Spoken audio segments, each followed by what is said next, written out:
আজকে দ্বাদশী। অ্যাকচুয়ালি আজকে এখানে সিউড়িতে এখানকার যে ঠাকুরারে আছে সেগুলো বিসর্জন দেওয়া হয়, মানে আজকে কার্নিভাল আছে, তো সেই জন্য একটু বেরোলাম কার্নিভালগুলো দেখতে। সাথে প্রথমেই ঠিক করেছি এখানে সিউড়ির মোরব্বা তো বিখ্যাত, আপনারা সবাই জানেন, তো সেখানেই যাচ্ছি একটু মোরব্বা ওখানে। তাছাড়াও বিভিন্ন রকমের আচার আর পাওয়া যায়, সেগুলো একটু টেস্ট করব, কেনাকাটি করব, তো তারপরে কার্নিভালের উদ্দেশ্যে বেরোবো। তো চলুন যাওয়া যাক। মিষ্টি মানেই রসগোল্লা না, না, সিউড়ি আছে আর এক মিষ্টির স্বাদ, সেটাই হলো সিউড়ির বিখ্যাত মোরব্বা। আমি এখন সিউড়ির সেই বিখ্যাত দোকানে, যেখানে বছরের পর বছর ধরে তৈরি হচ্ছে এই কিংবদন্তি মিষ্টি। মোরব্বা শব্দটা এসেছে আরবি ভাষা থেকে, যার মানে প্রিজার্ভড ফুড। মোরব্বা হলো ফল বা সবজির প্রিজার্ভ মিষ্টি, যা সিরাপ ও মশলা দিয়ে তৈরি হয়। মূলত এটি মধুরতা এবং আয়ুর্বেদিক গুণমান ধরে রাখার জন্যই আরেক উদ্ভাবন। এটা হচ্ছে আনারসের মোরব্বা, আর এটা হচ্ছে শতমূলের মোরব্বা, লম্বাটা।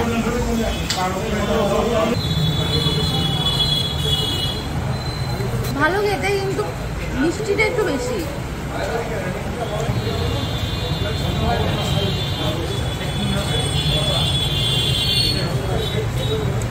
আনারসের বড়াটা দারুণ। বাহ, নরম কিন্তু কামড় দিলেই মোলায়েম স্বাদ ছড়িয়ে পড়ছে, একেবারে স্বর্গীয়। সিউড়িতে এলে এই মিষ্টি না খেয়ে যেও না, আর ভিডিও ভালো লাগলে লাইক, শেয়ার, সাবস্ক্রাইব করতে ভুলবেন না। প্রচন্ড প্রচন্ড মিষ্টি। যারা মিষ্টি খেতে পছন্দ করেন তাদের জন্য এটা খুবই ঠিক আছে।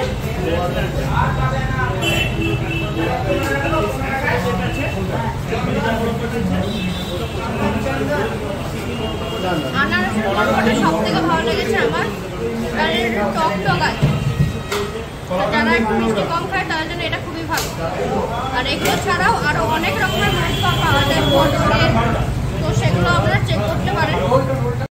এর ইতিহাস নিয়ে বলতে গেলে আরব ও পার্সিয়ানরা ফল সংরক্ষণ করে রাখত সিরাপ দিয়ে, যা মুঘল যুগের বাবরের সময় মোরব্বা রান্নার পদ্ধতি ভারতবর্ষে আসে। এটা মুঘল যুগের উচ্চবিত্তদের খাদ্যের একটা অংশও ছিল। তবে সিউড়ির আরেক ইতিহাসে কথিত আছে যে পর্তুগিজদের মাধ্যমে মোরব্বা শিল্প বাংলায় এসেছে। আরেক গল্পও শোনা যায়, হরিপ্রসাদ দে নামে এক মিষ্টান্ন ব্যবসায়ী দিল্লিতে গিয়ে পেঠা দেখে অনুপ্রাণিত হয়ে বাংলায় ফিরে এসে বিশেষত সিউড়িতে এসে মোরব্বার কৌশল চালু করেন বলেও শোনা যায়। বাংলার অন্য জায়গাতেও মোরব্বা হয়, কিন্তু সিউড়ির মোরব্বা বিখ্যাত হয়েছে এর নরম মোলায়েম টেক্সচার আর অতিরিক্ত সিরাপি স্বাদের জন্য। স্থানীয় পানির গুণ ও রান্নার কায়দা, এই দুটো বিষয়কেই অনেকেই ক্রেডিট দেন। সিউড়ির মোরব্বা শুধু মিষ্টি নয়, এটা বিয়ে, উৎসব, যাত্রাপথের উপহার, এমনকি কলকাতার বড়লোক পরিবারগুলোর ডাইনিং টেবিলেও স্থান পেয়েছে। আপনাদেরকে প্রথম দিকেই বলেছিলাম মোরব্বার আয়ুর্বেদিক গুণ রয়েছে। হরিতকি মোরব্বা গলা ব্যথা, হজমের সমস্যার জন্য ব্যবহৃত হয়। আমলকি মোরব্বা গ্যাস্ট্রিকের সমস্যা নিরাময়ে ব্যবহৃত হয়। সংক্ষেপে বলা যায়, প্রতিটি ফলেরই আয়ুর্বেদিক গুণাগুণ মোরব্বা তৈরির সময় অক্ষুণ্ণ থাকে, যা স্থানীয় কারিগর এবং দোকানের মালিকদের দ্বারা অত্যন্ত যত্ন সহকারে তৈরি হয়।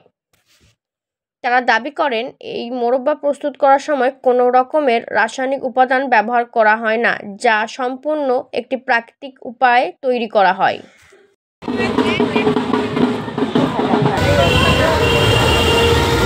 এই যে এটাই হচ্ছে কার্নিভাল।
এখানে বিলিং করছি। আসলে একটু আগেই মানে কসমতে কেনাকাটা করতে এলাম আর কি। উপরে লেডিস ছিল তো সেখানে তো দেখলেনি, যে ড্রেসটা পরে টার্ন রুমে ঢুকলাম ওই ড্রেসটাই কিনলাম আর কি। আসলে বাইরে এসেছিলাম দেখাতে যে কেমন লাগছে, যে কাকিমা দেখে বললাম। এই চিপসেতেও খেতে চলে এলাম। এবার খাওয়া দাওয়া করেই বাড়ির উদ্দেশ্যে যাওয়া হবে। অর্ডার দেওয়া হচ্ছে এখন। ওই কি অর্ডার দিলি? চিকেন, ক্রিসপি চিকেন 3টে থাই আর 2টো ফ্রেঞ্চ ফ্রাইজ আর ড্রিঙ্কস দিচ্ছি।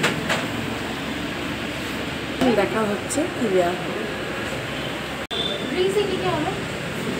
কিউকাম্বার, মশলা কোক, মশলা সোডা, সব আর প্লেটে প্লেন কোক হবে? তাহলে 3টে প্লেন কোক দিন না।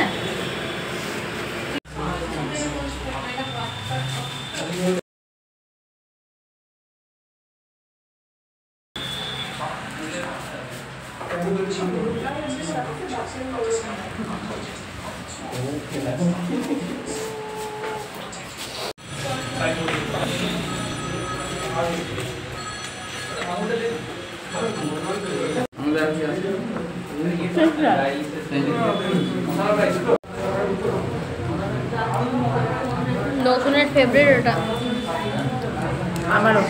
তোমারও? দারুণ করেছে। আজ এটা ভালো হয়েছে, সেদিনের তুলনায় ভালো হয়েছে তাই তো? বাহ, হয়তো ভালোই হলো।